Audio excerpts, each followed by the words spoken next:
Okay, so we are done with um, solving systems of nonlinear equation. Now, we proceed sa ating systems of linear equation naman. So, the general problem will be determine the values of x sub 1, x sub 2, until x sub n that simultaneously satisfy a set of equation. So, for example, meron tayong equation dito hanggang f of n. Okay? So, the general form of linear equations will look like this. Okay?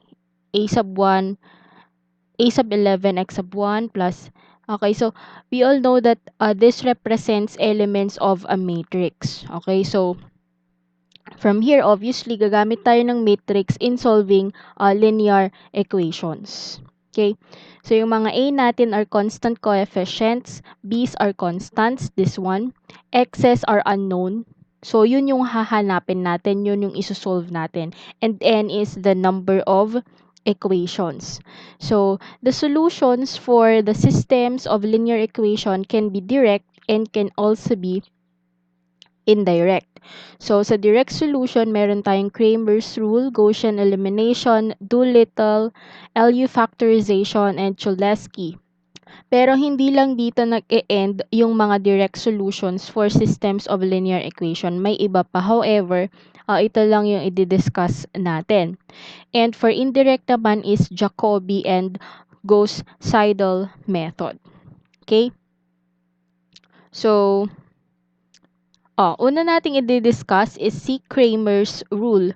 So, si Cramer's rule is a method of solving a system of linear equations. Okay? So, let dx be the matrix obtained from D, the matrix D, by replacing the coefficients of x by the column of constants appearing on the right hand side of the system. Okay? So, these are the formulas we will use. Oh, this should be Z. Okay, so ito yung mga formulas natin para hanapin yung mga unknown variables natin, which is si x, si y, and z. So, let's try an example. So, solve the system of equation 2x minus 1 equal to 0 and 5x minus 2y equal to 1. Okay? So, ang una natin gagawin is to get the determinant of our matrix. So, transform natin to into matrix. So, how do we do that? So, matrix D, let's say this is matrix D. Sulat lang natin yung numerical coefficients ng ating mga variables. So, sa first column, numerical coefficient ni x. Second column, numerical coefficient ni y. Okay? So, this will be 2, this will be negative 1, 5, and negative 2. So, solving for the determinant of our matrix D, that will be equal to 1. So, you can solve that on your calculator or pwede nyong gawin yung mga methods na na-discuss natin sa matrices. Okay, so, the determinant of this matrix is 1. Okay, so balikan natin yung mga formulas natin. We are going to find the value of the variable x. So, yung formula na gagamitin natin is the determinant of matrix dx over the determinant of matrix D. So, saan natin kukuhanin si matrix dx? So, let dx be the matrix obtained from D by replacing the coefficients of x by the column of constant appearing on the right-hand side of the system. So, yung elements ng x natin, okay, so first column natin, papalitan natin ng mga constants dito sa right-hand side of our equation. So, si 2 and 5, palitan natin ng 0 and 1. Okay, so that will be our dx. So, dx natin is equal to, palitan natin si 2 and 5 ng 0 and 1. Tapos, kopyahin natin yung coefficients ng ating y. So, the determinant of matrix dx will be, solving that on your calculator, that is equal to 1. How about dy? So, yung dy naman, papalitan natin yung second column natin ng mga values dito sa right hand side natin. So our dy, matrix dy is equal to, kopyahin natin si column 1 and then palitan natin si column 2 with 0 and 1. And we solve for its determinant that is equal to 2. Okay? So solving for variable x, that is equal to the determinant of matrix dx over the determinant of matrix d. And this is equal to determinant of matrix dx, that is 1. Determinant of matrix d, that is also 1. Therefore, yung x natin is equal to 1. Okay? Now, we solve for the variable y. This is equal to the determinant of matrix dy all over the determinant of matrix d. Determinant of matrix dy is equal to 2. Determinant of matrix d, that is equal to 1. Therefore, we have the value of y equal to 2. Okay, so we have solved for the system of equation given in example number 1. So, ganun gamitin si Cramer's rule.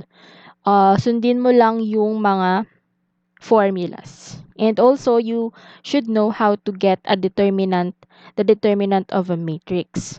So now let's try another example.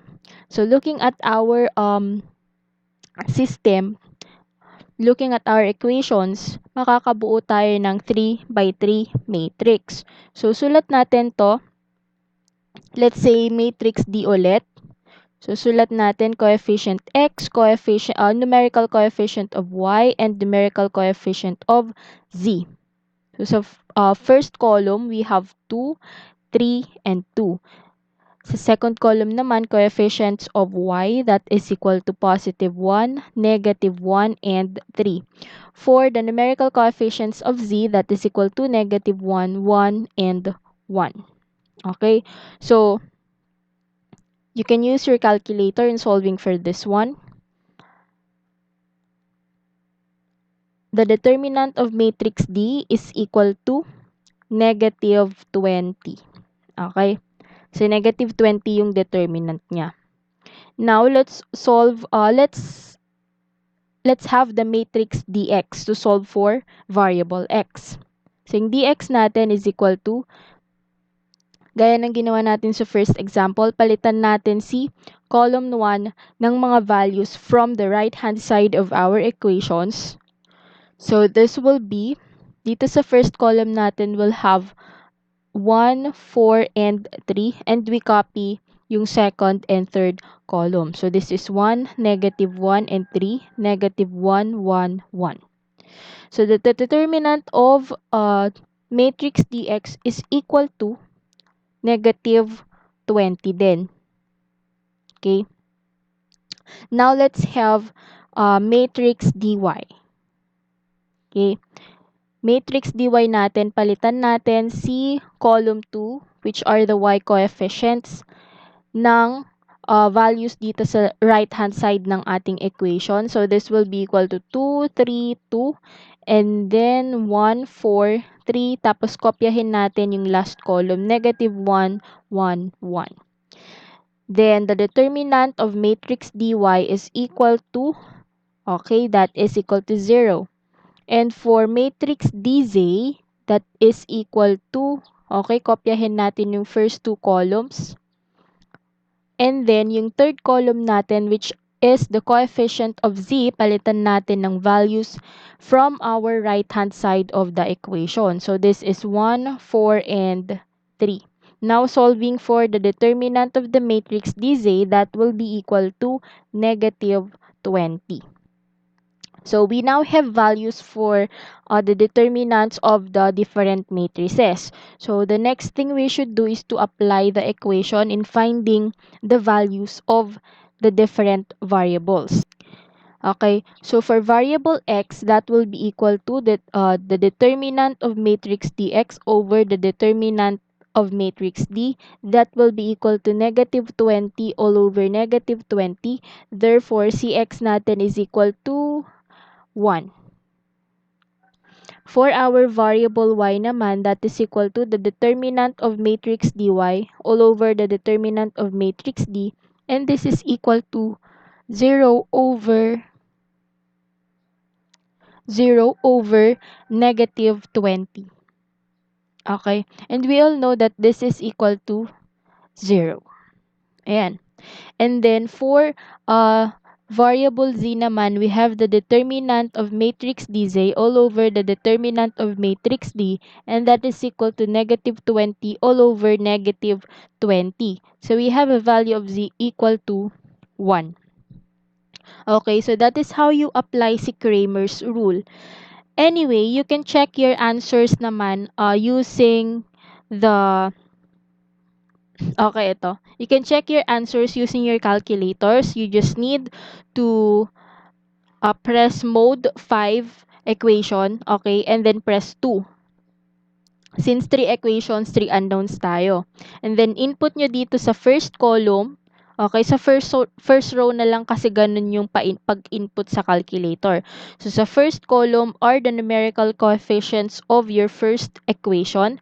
Second column is the numerical coefficients of your second equation, and for the third column, the numerical coefficients of your third equation.